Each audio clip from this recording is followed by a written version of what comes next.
Congratulations for being the first to see the long-awaited Anaconda 5. The story begins with an expedition team from a certain country. The group arrives in the Amazon rainforest. They search for ancient snake god ruins there. With the experienced local Mateo leading the team members believe it is an easy expedition. From their perspective, they only need to stay one night, find the ruins, and return successfully the next day. Because of this underestimation, at night, they only assign the always sleepy Jason to stand guard. They do not know that danger already approaches in the dark.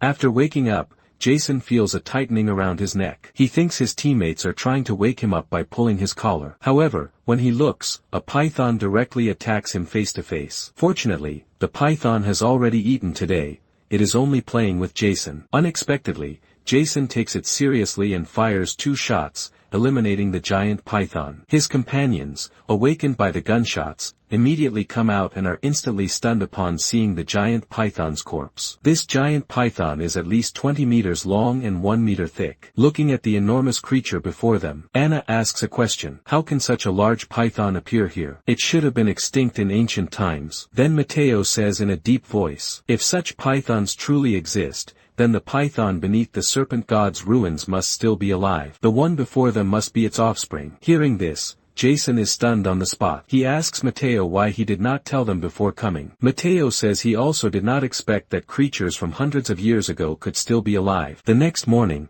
the group continues their journey. Unbeknownst to them, in the shadows, a python watches them. At the critical moment, Mateo, with his keen insight, timely detects the python's ambush. A cold glint flashes. The blade falls precisely. This massive creature is immediately neutralized. The snake's head and body are completely separated. After slaying the python, Mateo shakes his head with a solemn expression. This is a blocking snake. It is an ominous sign preventing them from approaching the ruins. Mateo is completely shaken. Immediately, they want to turn back and go home. But in the expedition team, there is always someone whose head is clouded by profit, unwilling to leave.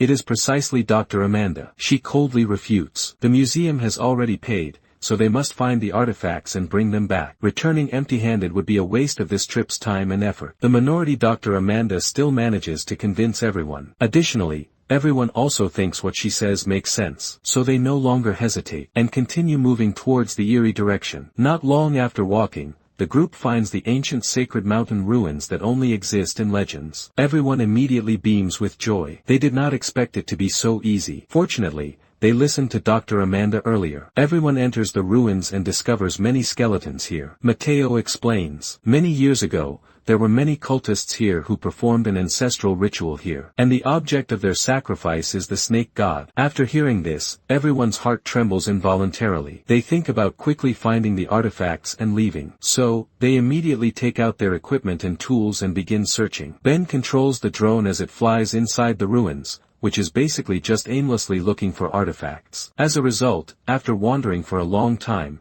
they do not find a single artifact. Dr. Amanda instantly panics, wondering what they can do. They promised the museum that they would bring back complete ancient artifacts. This will not do. They absolutely cannot return empty-handed. But just at this moment, as the drone is about to be retrieved, blue light suddenly emerges from the cave entrance, and dust fills the sky. Seeing this, everyone flees the ruins one after another. But the drone has bad luck. It accidentally falls into a deep pit. This is great. Not only do they not find any artifacts, but they also lose a drone. They decide to return to the camp first. Soon, it is evening. At this time, Ben is on guard duty. He is not as sleepy as Jason. He is very alert. He does not dare to slack off at all. However, just as Ben prepares to have a smoking to relax, a chill suddenly runs down his spine. He always feels like something is quietly approaching him.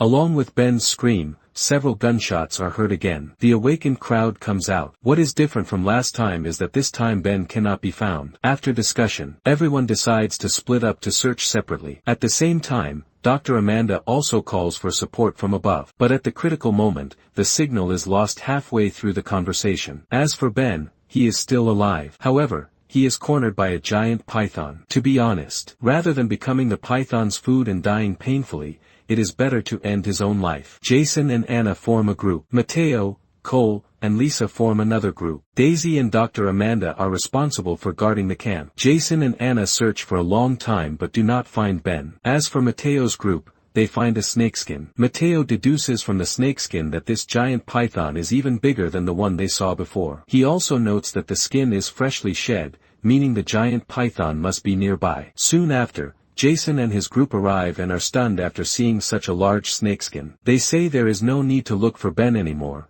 He is probably inside the snake's belly, and they should go home. With such a huge python, their weapons are useless as bullets cannot penetrate its skin. Mateo repeatedly says no. He explains that even if they want to go back, they cannot, as the giant python is now targeting them and will follow wherever they go. This is because they went to the serpent god's ruins and angered the serpent god. Mateo is a bit superstitious about this. Then he proposes a feasible solution: to find the serpent god, not to kill it, but to offer someone as a sacrifice to it. In the movie, it implicitly suggests a connection to this person, and this part serves as a foreshadowing. Afterward, Mateo encourages everyone not to give up and to unite as one. He states that if they just go back like this, Ben's death would be in vain. He says this, and several people agree. Before leaving, Cole insists on being greedy for a moment and plans to call for rescue. The others do not wait for him and just leave directly. This provides the giant python with an opportunity, and it ambushes Cole when he is unprepared. By the next morning, everyone returns to the ruins. This time, there are no drones, so they can only go in and search manually. However, the group has not gone far when the ground suddenly collapses. Mateo, Dr. Amanda, and Anna fall down. Mateo and Anna are fine, but Dr. Amanda is in trouble, as steel bars sustain fatal damage her body. Seeing this situation, the group decides to get some equipment in case Mateo and Anna find an exit. They head straight for the camp. Jason and his group suddenly feel the ground slightly trembling. They look again and realize the giant python smells them and approaches. At the same time, at a critical moment, Jason accidentally falls while running, twisting his ankle. To avoid slowing down his teammates, Jason tells Lisa and Daisy to leave him and find the exit first. However, what Jason does not expect is that he is caught in a pincer attack. Lisa and Daisy do not find the exit. However,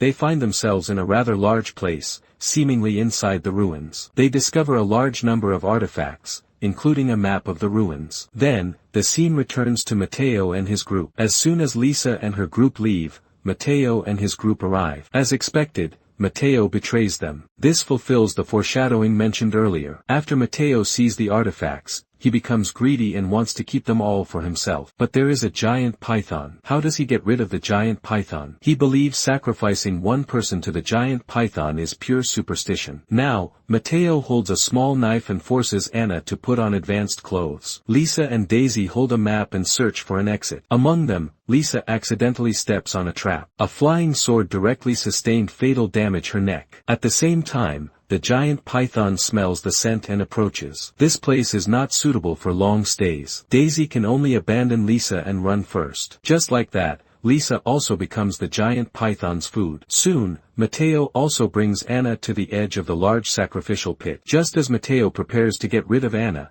Daisy arrives in time. She pushes Mateo down. Mateo's head hits a rock. He dies on the spot. Now the two decide to split up to avoid being wiped out. Daisy goes to attract the python's attention. Anna is responsible for running out to get weapons and equipment. Anna starts beating drums and gongs, successfully attracting the giant python. But coincidentally, Daisy runs out before Anna. Anna runs out after her. This causes the giant python to target her. However, rescue workers arrive just in time, armed with truth. They fire their weapons and drive back the giant python. Then, they prepare to leave with Anna. Meanwhile, Daisy also rushes over after hearing the gunshots. The two successfully reunite. They express how much they missed each other. The two catch up for a while. Just then, the giant python arrives. Daisy tries to run but it is too late. She is directly consumed by the giant python. Anna collapses after witnessing this. Several people went there, but now only she remains. She feels incredibly distraught. The giant python also gives chase. This giant python lacks intelligence.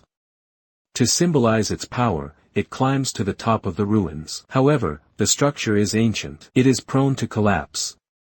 The giant python roars and is about to descend when the ruins collapse, falling directly onto the python. A 100-year-old giant python is finally vanquished by rocks. It is somewhat unbelievable. As the rescue workers prepare to take Anna away, the python suddenly moves again. But it is the python's belly that moves. It turns out the python is not crushed to death by the rock, which was destroyed by Daisy, who was still inside its stomach. Perhaps the python never imagines, even in death, that what it eats is a grim reaper. And so, finally, the rescue workers take Anna and Daisy away from here. This puts an end to the thrilling adventure, drawing a perfect conclusion. The movie ends here. As for this movie, its cost is quite low. This movie really can't compare to Anaconda. The special effects are a bit unrealistic. The plot is not exciting enough. Some parts are a bit fake and illogical. Also, the ending part is too ridiculous.